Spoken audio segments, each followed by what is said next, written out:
এবং আমরা অন্তর থেকে বলছি, আমাদের দেশে কোনো দিন মূল্যবোধের চর্চা সিরিয়াসলি হয়নি।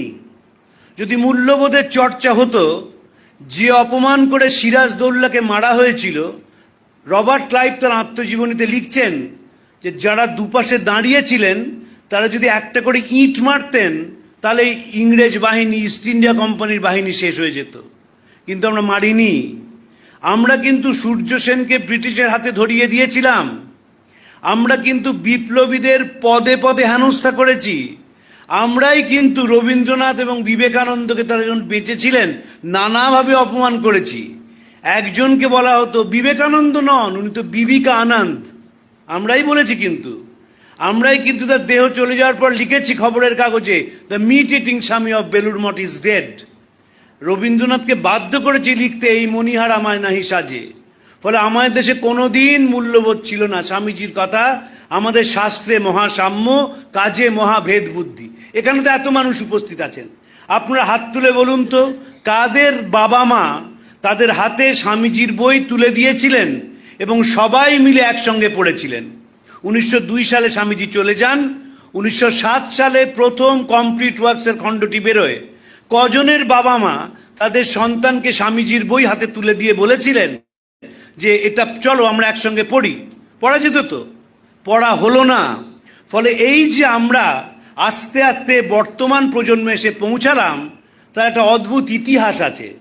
90 সাল থেকে আমাদের দেশে উদারীকরণ শুরু হলো। যেই উদারীকরণ শুরু হলো, আমরা নির্লজ্জভাবে ভোগবাদী হয়ে গেলাম। বুকের যে মোবাইল রাখা হয়, সেখানে যদি খাওয়া আপেল না থাকে, আমাদের জাত ওঠে না। আমরা যতই ভক্তের ভান করি না কেন, নিজেরা ভোগে ডুবে আছি। এবং এইখান থেকেই বিবেকানন্দকে শুরু করতে হবে। শিষ্য শরৎচন্দ্র চক্রবর্তী বহু মানুষের মতো স্বামীজিকে জিজ্ঞেস করেছিলেন, আপনি এদেশে কিছু বলেন না কেন? বাস্তবিক কলম্বো থেকে আলমোড়া এই বক্তৃতার পর তো এদেশে কিছুই বললেন না স্বামীজি। দ্বিতীয়বার বিদেশে ফেরার পরে আর কোনো বক্তৃতাই নেই। শেষ বক্তৃতা শিলংয়ে, সেটাও পাওয়া যায় না।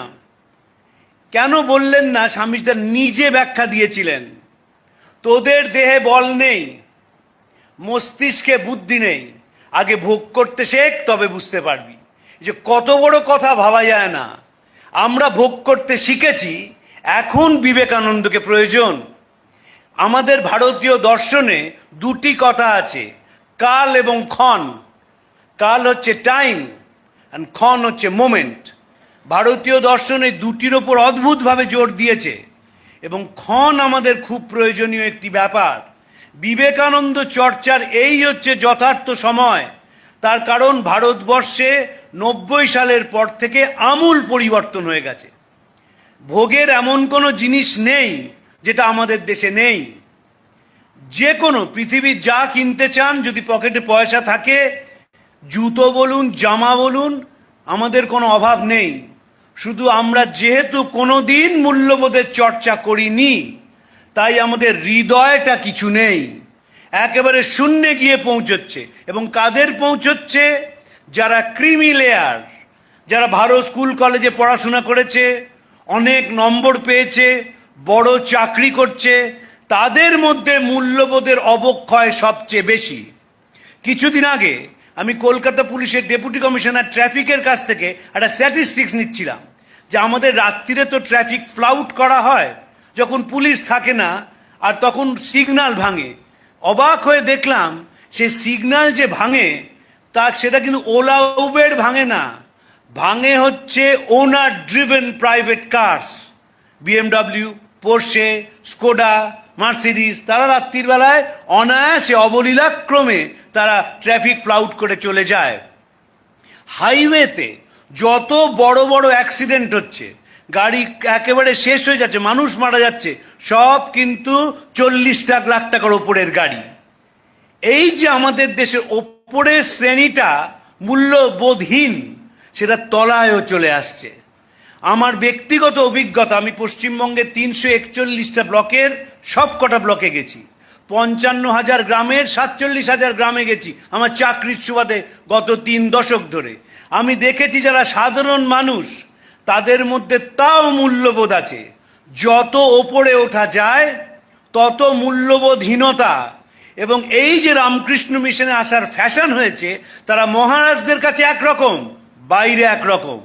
এক অদ্ভুত জীব, এক অদ্ভুত জীব। মহারাজের কাছে প্রণাম করছেন, প্রণাম করে এমন করে কথা বলছেন এক বিরাট ডাক্তারবাবু, যে মনে হচ্ছে যে না একেবারে বিরাট, একেবারে এত বড় হৃদয়। যেই তিনি বাইরে চড়ে গেলেন একটা গাঁট কাটা হয়ে উঠলেন। এই যে শিফট আমরা করি খুব তাড়াতাড়ি, তার কারণ আমরা কোনো দিন বিবেকানন্দকে কাছ থেকে ধরিনি। এবং ফলে কি জানেন, আমরা যতই সভায় আসি না কেন, যতই দামি জামা কাপড় পরি না কেন, যতই ফেসিয়াল আর বটক্স করি না কেন, আমাদের বাড়িগুলো কিন্তু জ্বলতে শুরু করে দিয়েছে। বার্ট্রান্ড রাসেল বলেছিলেন, দ্বিতীয় বিশ্ব মহাযুদ্ধের ঠিক পরে, we live in houses without any beauty, where we eat meals which merely nourish, beget children without any love, and subject them to an education which kills the spontaneity of life. আমরা যে বাড়িতে থাকি, বাড়ির কোনো চিনি ছাদ নেই, ও 2 কোটি টাকার ফ্ল্যাট হোক, ও ক্ষেত্রীর মার্বেল হোক, বাড়িতে কোনো আনন্দ নেই। ওই ব্রহ্মনিষ্ঠ গৃহস্থ স্যার তত্ত্বজ্ঞান ও পরায়ণ সেরকম বাড়ি নয়। বাড়িতে ঢুকলেই দেখবেন যে একটা অদ্ভুত নিস্তব্ধতা, বাবা মা ছেলে মেয়ে সবাই মোবাইল নিয়ে খেলছে, এর বাইরে কেউ নয়। রাত্রিবেলা অনেক রাত্রিরে কাজ করে ফিরি, দেখি তখনও যে রাস্তায় ট্রাফিক সার্জেন্ট রয়েছেন তিনিও মোবাইল নিয়ে খেলছেন, সিভিক ভলেন্টিয়ারও মোবাইল নিয়ে খেলছে ইত্যাদি। একবার মুখ্যমন্ত্রী মিটিং করছেন, করতে করতে বন্ধ করে দিলেন, দেখা গেল শেষে 4 জন IAS অফিসার মিটিং না শুনে মোবাইল নিয়ে খেলে বেড়াচ্ছেন। এবং এই সব কটা নেশায় পরিণত হয়েছে, সকলেই তাই। এই যে আমরা নেশাগ্রস্ত হয়ে পড়ছি জড়বাদের দিকে, ফলে কি হচ্ছে, মানুষের প্রতি আমাদের টান থাকছে না। এবং যেহেতু মানুষের প্রতি টান থাকছে না, আমাদের মনে কোনো শান্তি নেই। নিটশে বলেছিলেন, after you have shed all your burdens you become a burden to yourself. একটি মানুষকে জিজ্ঞেস করবেন কেমন আছেন, তিনি নিজের মেডিকেল বুলেটিনটি পড়তে শুরু করবেন। শঙ্করীবাবু বলতেন, বিখ্যাত বিবেকানন্দ গবেষক, যে স্যার কেমন আছেন? বলতেন, দেখো ভাই, আমার যদি শরীরের কথা বলতে হয় 5 মিনিট লাগবে, এবার তোমার শরীরের কথা শুনতে হবে তাতে আরও 5 মিনিট লাগবে, 10টা মিনিট চলে যাবে, তার থেকে চলো স্বামীজি পড়া শুরু করি। স্বামীজি কেন পড়া দরকার? দরকার হচ্ছে নিজের জীবনটাকে শান্ত করার জন্য এবং শান্তি পাওয়ার জন্য। যারা সন্ন্যাসী হন তারাও কিন্তু শান্তি খুঁজছেন, যারা সংসারী তারাও শান্তি খুঁজছেন। আমার গুরু মহারাজ স্বামী ভূতেশানন্দজি আমাকে বলেছিলেন, আমার খুব কম বয়সে দীক্ষা হয়, বলেছিলেন মনে রাখবি সাধুরা একভাবে, গৃহীরা একভাবে সেই শান্তি খোঁজার চেষ্টা করছে, পিস আর কিচ্ছু না। সারা জীবনটা তো শান্তি খোঁজা, এবং শান্তি খুঁজতে গিয়ে দেখা যাচ্ছে যে স্বামীজি ছাড়া বাঁচার কোনো উপায় নেই। আমাদের 2টি জিনিস দরকার। এই ভক্ত সম্মেলনের কোনো মূল্য নেই, প্রয়োজন অভিভাবক সম্মেলনের। আমাকে সত্যকৃষ্ণ মহারাজ বহুদিন আগে, আমার তার যে মেজ ভাই ছিলেন স্বামী যুক্তানন্দজি, তিনি আমার বাবার সঙ্গে কলেজে পড়তেন, ফলে এই ভট্টাচ পরিবারের সঙ্গে আমার অন্তরের টান ছিল জীবনের প্রভাত বেলা থেকে। তো সত্যকৃষ্ণ মহারাজ প্রায়ই বলতেন যে প্রয়োজন অভিভাবক সম্মেলন। যদি বাবা মাকে ঠিক না করা যায় তাহলে ছেলে মেয়েদের ঠিক করা সম্ভব নয়। এবং বাবা মারা আমাদের দেশে ঠিক না, বাবা মারা অত্যন্ত বদ অধিকাংশ ক্ষেত্রে। কোনো ভালো জিনিস, একটা ছোট বাচ্চা তাকে জোর করে মেটেরিয়ালিজমের মধ্যে ঢুকিয়ে দিচ্ছে, জোর করে। রাত্রিবেলায় 12টার সময় হুস করে একটা কেক যেই জ্বলে উঠলো, সঙ্গে সঙ্গে প্রগতি 1 ধাপ এগিয়ে গেল। রাত্রিবেলায় বাড়িতে অনলাইনে খেতে হবে, মুষলধারে বৃষ্টি পড়ছে, এই বৃষ্টিতে যিনি অনলাইনে খাবার নিয়ে এসছেন ডেলিভারি বয়, তিনি একটু দেরি করে এসছেন। হম্বি তম্বি কি, ঘরে কিন্তু ঠাকুরমা স্বামীজির ছবি আছে। একবারও মনে হলো না যে জলের মধ্যে একটি ছেলে যে তোমার বাড়িতে জন্মালে ভালো স্কুল কলেজে পড়তো, কি অসীম কষ্ট করে জীবনের বাজি রেখে গরম খাবারটা বাড়িতে পৌঁছে দিয়ে গেল। যেভাবে রাস্তায় মোটরসাইকেল চালায়, ইদানিংকালে তো 10 জন যারা ডেলিভারি বয় তারা মারাই গেলেন অ্যাক্সিডেন্টে, এত জোরে যাচ্ছিলেন, পেছন থেকে গাড়ি ধাক্কা মারলো, তারা পড়ে মারা গেলেন। কিন্তু গরম খাবারটা আমার পৌঁছতে হবে, that too at an unearthly hour.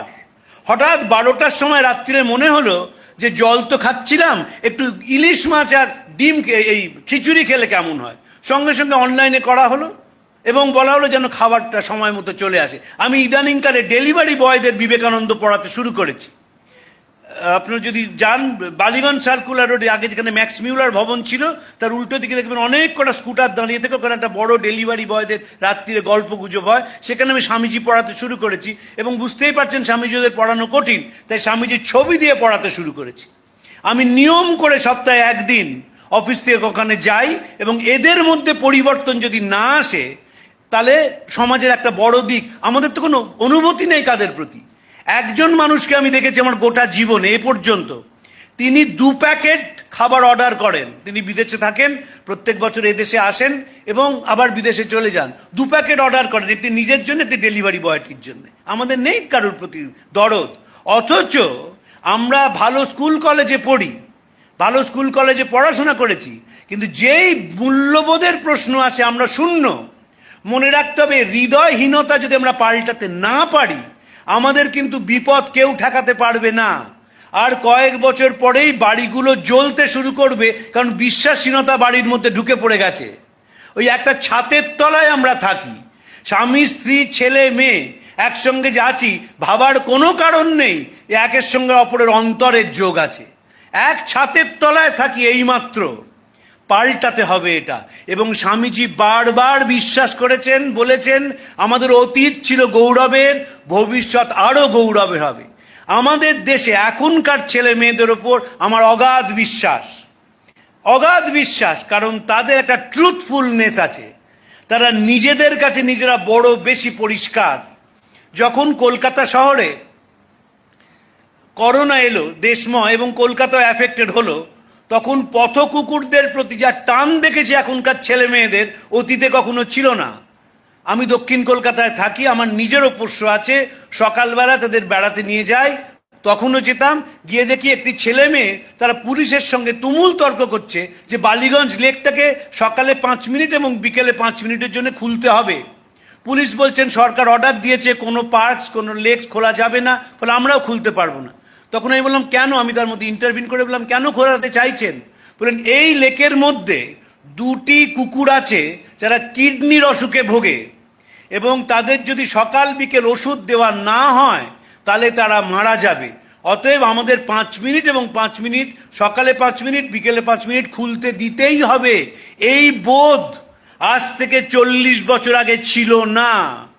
আজ থেকে 40 বছর আগে যারা আমেরিকায় যেতে শুরু করেন, তাদের বাবা মা শিখিয়েছিলেন পাশের বাড়ির দাদাটাকে দেখ কিরম আমেরিকায় চলে গেছে। ছেলেও নাচতে নাচতে চলে গেল, বড় কাজ করলো, ডলার পাঠালো, বাবা মা একজন আরেকজনকে হুইল চেয়ারে ঠেলে হাসপাতালে নিয়ে যান, দেশের চেহারাটা তাই হয়ে গেল। তারা কোনোদিন বলেননি যে দেশটাকে ভালোবাস। যারা বিদেশে যান তাদের 5% পৃথিবীর উপকার করেন, যারা নানা রকম এক্সপেরিমেন্ট করেন, ল্যাবরেটরিতে কাজ করে দিতে, আর বাকি সব চাকরিটা দেশেও করতে পারতেন, তাতে পৃথিবীর কিছু এসে যায় না। কিছু ডলার উপার্জন করেন ওদেশে, এবং এদেশে এসে এমন একটা ভাব করেন যেন তাদের বিশেষ খাতিরের প্রয়োজন রয়েছে, যেহেতু অন্য একটা দেশে চাকরি করেন মাত্র, আর কিছু মানবতার কোনো কাজ করেন না। এ বিবেকানন্দ নয় যে ভারতবর্ষের দর্শনকে, ভারতবর্ষের মানুষকে, ভারতবর্ষের ইতিহাসকে প্রচার করে দিচ্ছেন। যারা দেখবেন রুথ হ্যারিসের বই গুরু টু দ্য ওয়ার্ল্ড পড়েছেন, তাদের 80% বিদেশি। মনে রাখতে হবে, স্বামী সর্বপ্রিয়ানন্দজি যখন হাঁটেন সেন্ট্রাল পার্কে, তার সঙ্গে রেজিস্ট্রেশন করতে হয়, এবং তিনি 1 ঘন্টা হাঁটেন। সাহেব মেমরা বেদান্ত শোনে, কারণ তারা বুঝেছে বেদান্ত জীবন পাল্টাতে পারে। আমার মাস্টারমশাই অরিন্দম চক্রবর্তী, তিনি তো থাকেন আমেরিকাতে, সেখানে বলছেন তরুণ তরুণীরা এসে কিভাবে বেদান্তের কথা শুনছে। এখানে একটু বেদান্তের কথা বলুন। স্বামীজি অসাধারণ কথা বলেছিলেন মহেন্দ্রনাথকে, লন্ডনে বিবেকানন্দে পড়বেন, যে দেশে যখন মানুষের জাগরণের কথা বললাম তখন সবাই হাসলো, তাই ভাবলাম স্বাধীন দেশে কথা বলি। বলেছিলেন এমন বেদান্ত বলে যাব যে এদেশের মানুষ মনে রাখবে, মনে রেখেছে, এবং দেখবেন ওরা ঝপঝপ করে পাল্টে যাবে। ওদের যা সামাজিক ত্রুটি, ওদের যা মানসিক ত্রুটি ঠিক পাল্টে নেবে। আমরা পাল্টাবো না, কারণ আমরা তো অনুকরণ প্রিয়তায় বিশ্বাস করি। আমরা তো পাল্টাতে চাই না। আমরা তো চেষ্টা করলেও বাড়ির একটা ছেলেকে বলতে